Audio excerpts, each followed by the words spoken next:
Hi, my name is Lama Rod Owens. I am a Dharma teacher and Lama within the Kagyu School of Tibetan Buddhism, and I'm here to share this series of teachings with you. So this is week one, and I would like to actually talk a little bit about kind of practicing in the world right now, looking at some of the challenges that we're facing as people, as community members, as Dharma practitioners. It's easy to kind of sit and watch the news and to be in the world and to say, wow, things are really falling apart. There's so many acts of violence, so much happening with our environment and our climate. Politically, it just seems to be a mess, which is probably an understatement. But viewing everything, it's very difficult for us to have a sense of how we should be practicing in the world.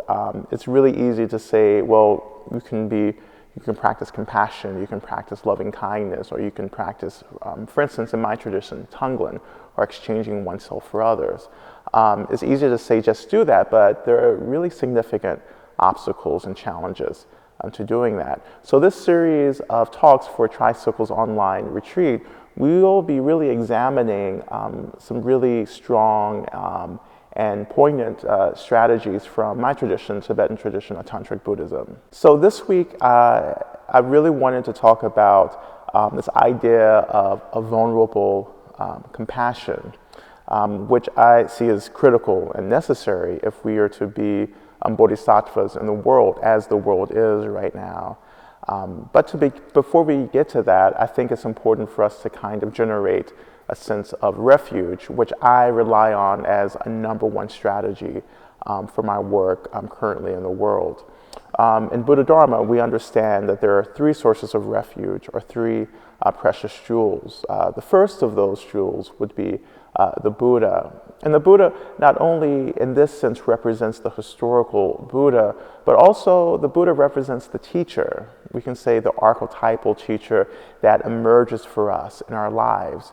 This could be the actual personification of our teacher, our guru, our Dharma friend, as we practice with them and study with them. It could also be the manifestation of anyone occupying the space of wise one, our guru, our elder, someone that we rely on for guidance and wisdom. So the first jewel of refuge helps us to bring attention to the realization that there are people around us always teaching us and guiding us, not just our Dharma teachers and our gurus, but also people around us who may not have those titles, but whom are always guiding us and keeping us on the path towards realization. The second jewel is the Dharma. And the Dharma I often translate as the study of how things are, or how things really are. Dharma, in my practice, is the direct manifestation of wisdom itself. Dharma is not just the teachings, it's not just texts, it's not just scripture, it's not just ritual, it's not just, for instance, in my tradition, sadhana practice, but Dharma is really the living tradition of clarity, of honesty, of goodness as it manifests in this very moment in our bodies, in this time and place. And through that manifestation of goodness, we're able to be in the world in a really clear, direct way. And through the deeper internalization of Dharma, of this wisdom, we're able to actually liberate ourselves from this sense of suffering, or this sense of fixating on this preconceived sense of self, or an autonomous self. So Dharma actually helps us to cultivate a spaciousness, and in that spaciousness, we're able to let go and eventually attain realization and ultimately enlightenment. Now lastly, the last jewel is the Sangha itself. And this jewel is really exciting for me because Sangha is about community. I mean, it is community. And we rely on the community of practitioners in order to attain realization and enlightenment.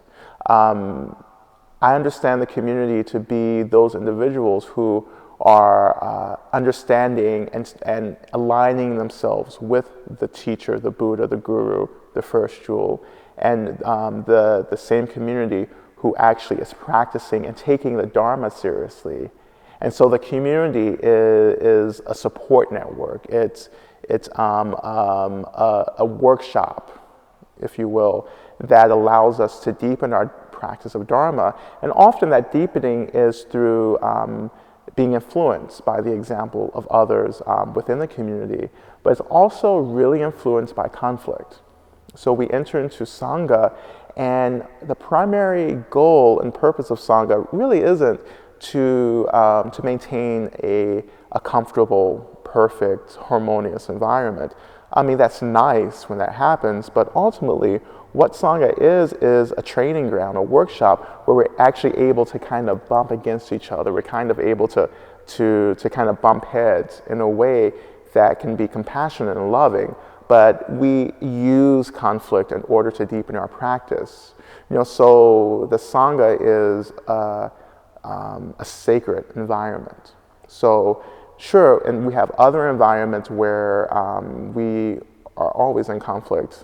Those environments may include our families, our workplaces, our schools, and so forth. But in the Sangha, we may have similar conflicts, but what we're actually challenging ourselves to do is to bring awareness to those conflicts. And through the awareness of those conflicts, we're able to bring our practice into conflicts. And then through going through conflicts with awareness, using relative practices of compassion, loving kindness, and so forth, we're able to deepen our compassion and love for both ourselves and for those around us whom we're experiencing conflict with. So that is essentially the sacred nature of the Sangha. And that overall is the sacred nature of the sacred three jewels, the rare and precious three jewels. Now we say rare because it's very difficult to be born into conditions where these three jewels are present. We're very fortunate to have teachers and guides and gurus and elders.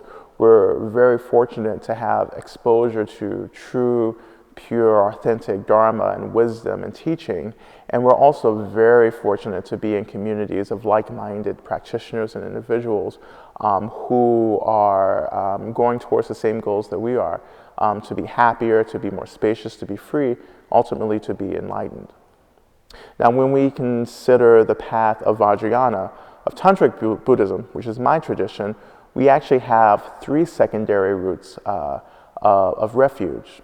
And those routes are the Guru, the Yidam, and the Dharma Protector. And so with the Guru, in this sense, the Guru is the source of blessing, so the source of grace. So the Guru helps create the causes and conditions for us to have a really profound, effective practice. It's through the example of the Guru that we're able to travel the path, the Dharma path.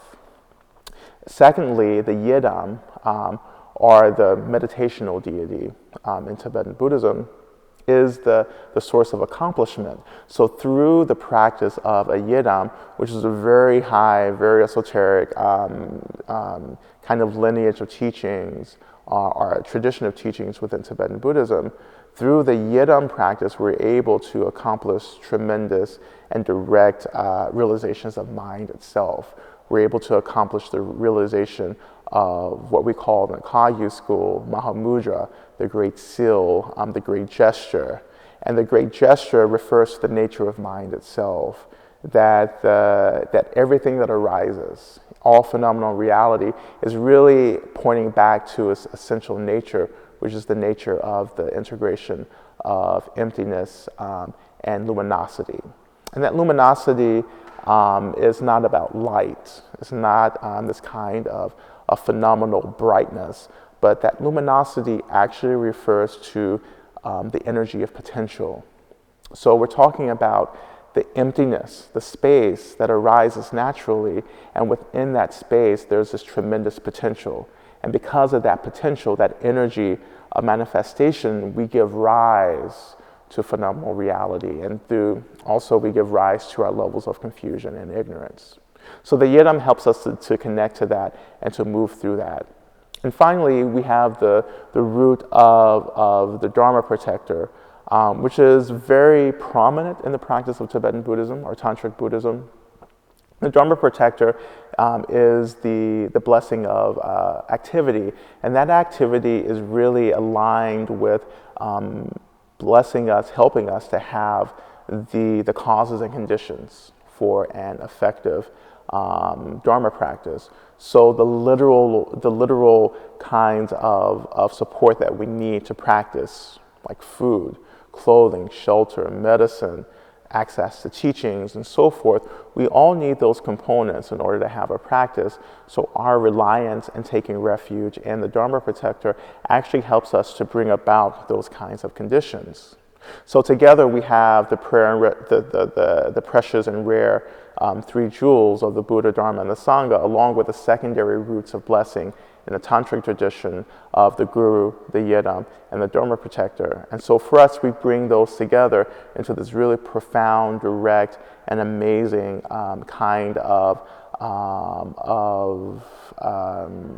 contemplation, actually, that helps us enter into a really solid practice. And we bring awareness to the 3 jewels. We take refuge, or rather we go for refuge in these sources of refuge at the beginning of each practice. So at the beginning of each practice, in this series, we'll take just a few moments to go for refuge in those roots of refuge.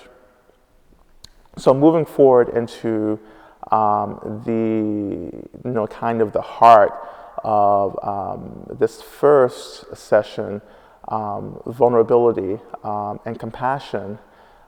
Compassion is perhaps one of the strongest practices that we have in Buddha Dharma, because compassion is really this kind of liberatory force that moves us into the suffering of the world, and it moves us into the suffering of the world in a really creative, dynamic way. And the heart of compassion is really empathy. And empathy, in this case, really begins with connecting to our sense of suffering. Because ultimately what compassion is defined as is the wish to alleviate suffering in the world, in individuals, in ourselves. So to begin that practice, we use our practice of mindfulness to actually locate and connect to our sense of suffering within our own experience. Now, suffering is a very complex and difficult word to work with, and so I often say that suffering is really about a feeling of not being okay, a feeling of being uneasy, a feeling of kind of being off. And I really encourage you in your practice to kind of name how suffering manifests for you in your life. Suffering can be a very huge word and a hugely complicated kind of concept. But how do you feel in life? Think about the anxiety, think about the discomfort that you feel in certain situations. We think about moving into the world and placing ourselves within situations that are very difficult, placing ourselves as mediators in acts of violence, placing ourselves in certain other conflicts, having to come to terms with certain parts of our own identities that actually may create suffering for others around us. So we're talking about racialized identity, we're talking about class identity, we're talking about gender identities, and the kinds of power and violence that comes out of those identities. So we're bringing a mindfulness to that discomfort.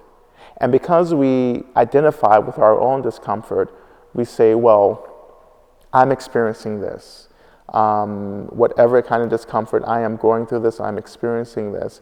And I wonder if other people are experiencing the same things. Now, I actually wonder if people like me, who I perceive as being very similar to me, I wonder if they're going through the same thing that I'm going through.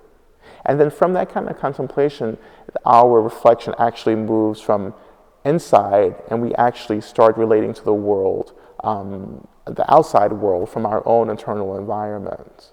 And that's when we begin to develop compassion, when we say that, well, I think other people are experiencing discomfort in the world, and I don't want to experience discomfort. I'm sure others don't want to experience discomfort. So maybe I want to wish that all beings, including myself, that all beings are freed from their suffering and from their discomfort. And that really is the beginning of compassion there. That is when compassion begins to take root in our experience, when we actually begin to consider the experiences of other people. So the vulnerability piece actually is really important here, because we have to have a sense of openness. And vulnerability, in my practice, is defined as this willingness to hold space for the experiences that come up for me. And not only am I holding space for my experiences, I am actually acknowledging those experiences. And that's vulnerability. And that initial practice of vulnerability is very personal, is very internalized. And so, but that's critical to start with. When we're developing, for instance, compassion, we begin to think about our own experiences. So the development of empathy for ourselves, and that's really vulnerability. So when we begin to say, oh, I am having these experiences, and we begin to look at everything that comes up around those experiences. For instance, one of the things that I work with in my practice is around sexuality. And so I identify as a queer man. And so in my development and understanding of my own sexuality, it was so important for me years ago to actually come out to myself. And that was really a practice of vulnerability. That was also the beginning root of compassion. Even though I couldn't name that as a young man, now I can look back and say, oh, when I came out to myself, when I admitted that I was actually attracted to other men, that was the beginning of holding space for my experience of sexuality. And then from that, I was able to hold the experiences of the shame, the fear, the regret, the sadness, and also the joy, the sense of freedom, the sense of openness. All that began to arise, I began to hold the space for that. And that space began to deepen and widen more and more, and I began to connect more and more to everything that was coming up. And then eventually I was able to say, this is my experience of being a gay man or a queer man, and so other people like me may be experiencing the same range of things coming up. So that was the vulnerability, and that was also the compassion piece. So we have to have an honesty when we're practicing vulnerability. We can't give rise to compassion if we're not honest about the reality of our own suffering. And we will not connect to the suffering of others if we're not connecting and honest about our own suffering and discomfort. And so vulnerability and compassion coming together creates this really powerful, authentic kind of force in our practice and in the world. And many of us think, well, vulnerability may open myself up to being attacked and hurt. And I think that is probably not the best and not the most accurate understanding of vulnerability. I understand vulnerability to be more about courage. I understand vulnerability to be about actually the practice of authenticity. And authenticity meaning that I'm able to be in the world and I'm able to be open about who and what I am and about my own desires and aspirations. And as long as I am able to have some space around that and some confidence in my own experience, it's very difficult for others to come and to hurt me through judging me, through criticizing me, through disparaging me in any way. So having confidence in my experience is actually the way in which I'm able to be vulnerable in the world. One of the ways that has really been powerful for me has been around racialization. So of course racialized as a black person, and this kind of historical narrative and social narrative that has accompanied Black racialization in this country, and particularly in my community. And so there was certainly a time when certain derogatory names were used against me, and how difficult and how hurtful that was, and how damaging and traumatic those experiences were. And I remember those and I reflect on those often. But definitely there was a point when I began my Dharma practice where first I began to connect to how difficult and how traumatic the experience of racism was for me, and racial trauma that has resulted from racism. But after that, and through the practices of Mahamudra, for example, I was able to start connecting to experiences of my own mind, and I began to have direct experiences with who and what I was. And so this self, this ego that I was identifying with, I began to have a different experience of it. And through that, I began to develop a confidence of who and what I was. And so when I began to move and act and be in the world in different ways, I was in the world identifying with my own experience of me, rather than actually tuning in to the projections of others around me. So that is not so much a transcendence of suffering, but it's really about going through suffering and really owning my own suffering, really owning the ways in which I buy in to the violence around me in terms of words and speech and thoughts from others around me. And so that really powerful integration of vulnerability and compassion really came together for me, and it's a practice that I continue to use as I move in the world as an activist and organizer. This is how I'm able to actually develop a kind of compassion for those that I label as aggressors, or those I label as oppressor. This particular practice is how I'm able to develop relationships to those that perhaps may not like me, or are very prejudiced towards me for some characteristic, for some identity. And it's not a situation where I necessarily like these individuals, but it's definitely a situation where I challenge myself to love these individuals. And love is defined very similarly to compassion, but love is really centered around this idea of happiness. So the wish for someone to be happy and to experience happiness is really the hard definition of love. So these are the kinds of aspirations that we actually can move into when we have a really strong, authentic practice of vulnerability and compassion. We're able to kind of actually every day kind of get up, and we're able in our formal practice to say, I aspire to be an agent of compassion in the world. I aspire to be an agent of love in the world. I wish that all beings experience the deepest well-being, happiness, and joy. I wish that all beings would have the experience of being loved, and also the experience of expressing true love, true happiness.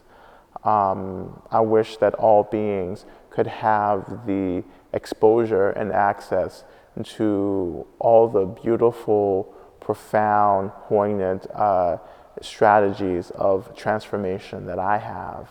And I wish that I can continue to be a representative of these strategies in the world, so that I can become a light for people, that I can actually become a shining example of what it means to be in the world, to live really fiercely in the world, to live very directly in the world, and not to live from a sense of fear and a sense of hiding.